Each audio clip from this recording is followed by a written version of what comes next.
Hi again. We are going to start our classes at this time talking about something really interesting for either American or British English, which is the phrasal verbs. What are phrasal verbs? First, let's remember a verb describes actions, right? But why do we call these phrasal verbs? We're going to give an example when I talk about the verb clean. When I say I usually clean my house on Saturdays, it means that I regularly clean my house. It's a routine. But it's just cleaning the house. There is no particular thing there. But then I say, last Saturday, I cleaned up my bedroom and I found my lost shirt.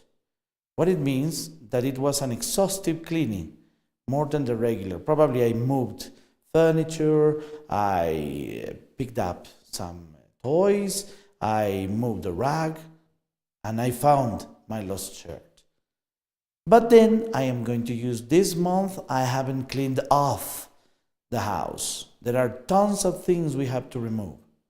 What it means that this kind of cleaning is very deep. Moving things, getting things out, putting things in a different order, maybe getting things away from my belongings. So what is the idea of the phrasal verb is that you use a verb plus a particle. It's not a preposition. Remember, it is not a preposition. And in this case, we use particles like up or like of to give the verb a specific, special meaning. Not the regular meaning of the verb, but something more ample or something more specific. Let's see some examples of this. You have some of these phrasal verbs with the particle up. The example first says, my parents didn't grow up in the same country. If you use the verb grow, it's only something related to plant or something. But if you say grow up, it refers to people or maybe to pets, they grow up. Then I change the verb and I say, I usually get up at 6 a.m. every weekday. I am not talking about get. And you are going to discover that get is one of the most used verbs in this case with different particles. But get up is arise. You are on bed and then you get up. You are sitting down and then you get up. Please turn up the volume. I can't listen to the dialogue. Turn up the volume of the TV. So it means that you have your control, your remote control, and you're going to put the volume up. Level and level and level up. You see, in this case, up has a characteristic of a raising feature. So you rise something, you put something in a higher level. We have some other examples. For example, the verb with the particle along. Susan and Jorge get along very well when they work in pairs. Again, get is one of the most used verbs. But what I mean when I say get along is that they have a good relation. Come along with me. That will be fun together. So, if you come along with me, it means company. You come with me. But come along, it means that you're going to walk side by side with me. Not ahead, not behind. Side by side. When we have singing classes, the teacher usually sings along with us. So he sings together with us. So along has a company feature, a characteristic of you are giving a company to that verb and the person who executes that verb. Another example, we use verbs with the particle away. Now, simply away gives us the meaning of very far. Yes, and it has something related, but not all the verbs talk about going far away.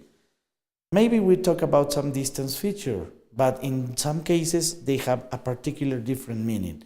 After that word, the soldier went away with no fixed destination. So he escaped, he left, and we didn't know about that soldier.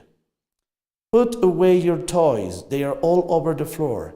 Yes, and what's the meaning of that? That probably they are all dispergated in all the floor. So you have to put them together from different distance and in one box that is in only one place.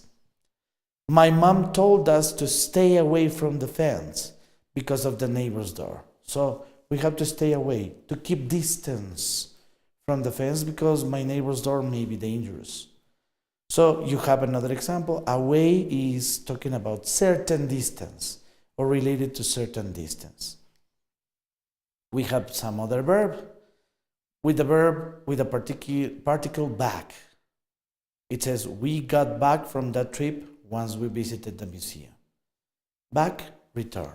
Obviously, if you talk about back, we can remember about this part of my body, the back. But in this case, it is used as a particle. So, get back, or in the past, got back, refers to returning. Now, the other example says, put your books back in your bag. We don't need them anymore. Put your books back. It means that you took your books and now you have to return them to the same place. If the dress doesn't fit on you, you can send it back to the store. Send it back. Because probably the store sent you the dress and then you check it out, you put it on, and it doesn't fit you and you have to send it back. You have to return it. So back, in this case, has the characteristic of return. Some other verbs that we can use with the particle out. Well, out, you know, as a single word, it means not in, the opposite.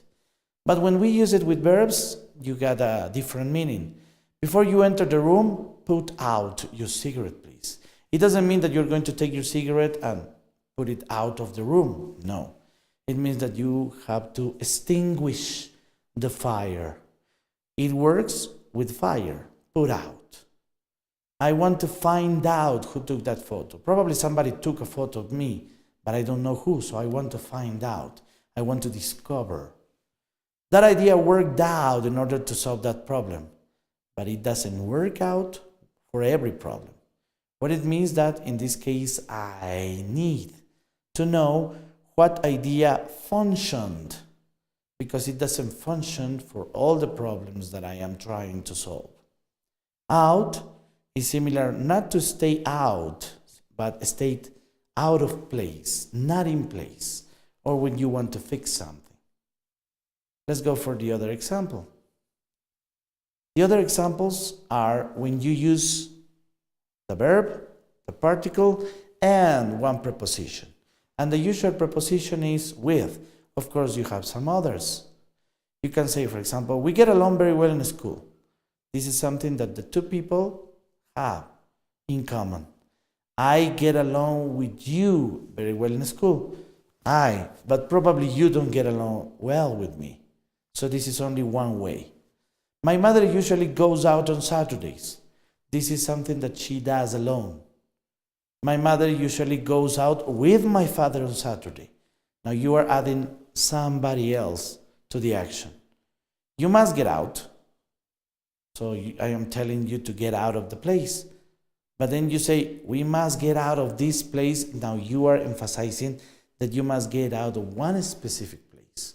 So in this case, those adverbial or those particles that you use are used in order to give it more specific ideas of company to these phrasal verbs. Now, in general, we have to remember this. There are hundreds of phrasal verbs we can know and learn how to use. The primordial use is to give specific characteristics for a description of an action. Going back to the beginning, the verb that we use is clean, clean up, and clean off. Clean is just sweep and dust, what we regularly do. Clean up, doing some intensive cleaning.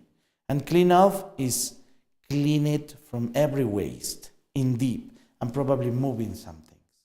So if you prefer, you can consult your dictionary, and there are some other lists where you can find a long list in alphabetic order of these phrasal verbs.